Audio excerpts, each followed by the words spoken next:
Hi, this is Doug from Iowa, and today I want to talk about our little project that we did.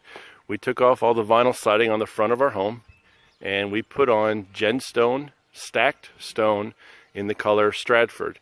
As you can see, we did quite a bit of work here, and I'll get a little closer here.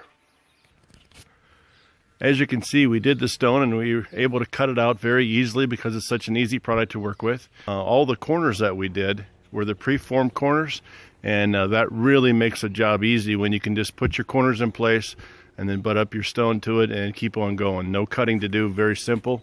Now, because this product far exceeded our expectations, we went ahead and did the back of our house as well. So we added a fireplace on our deck. Obviously you can see the TV in the middle, and then we also did the fireplace for our main part of our house.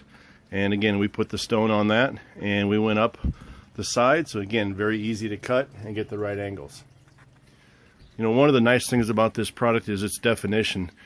This product really looks nice, especially in the sun. You get some nice shadow lines, and it really looks very real and natural when it's installed. I've had a lot of people come up to it and actually touch it and feel it and then ask me, is this real stone or what is this? So, you know, from the distance or from a few feet, most people can't even tell that it's not a real hard concrete stone product.